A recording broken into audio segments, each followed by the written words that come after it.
Йоан Дамаскин, който защитава иконопочитанието като възпоменание, не поклонение. Те твърдят, че правят почит над иконите и светиите, а не богопоклонение, което според тях било само към Бога. Седмият Вселенски събор, Никея, 787 година, където официално дойде разрешено почитането дочк на икони, но в практиката се получава дочк идолопоклонство, защото има поклонение, целуване, дикаденне и доч молитви към икони и мощи, което писанието категорично забранява. Изход 24.5, втората Божия заповед. Не си прави доч кумир или каквото и да е изображение. Да не им се кланяш, нито да им служиш. Псалм 115.4.8, идолите им са сребро и злато, дело на човешки ръце. Уста имат, но не говорят. Които ги правят, са като тях.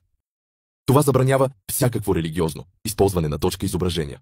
Всеки лич, който служи на неми образи, омалява истинския Бог, който е дух. Почитането дот на икони краде славата от Бога.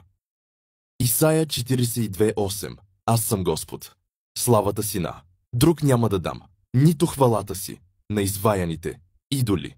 Деяния 17.29. Не бива да мислим, че божеството е подобно на злато, сребро или камък, изработени от човешкото изкуство и въображение.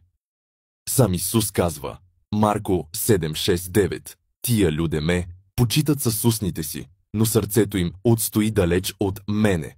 Напразно ми се кланят, като учат за поучения човешки дот заповеди.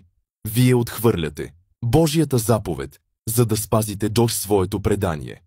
Това се отнася дочка директно до онези, които заместват дока Божието Слово с традиции. Колосяни 2.8. Пазете се, да не ви заплени дочка някой с философия и празна измама, според човешко дочка предание, а не според Христос.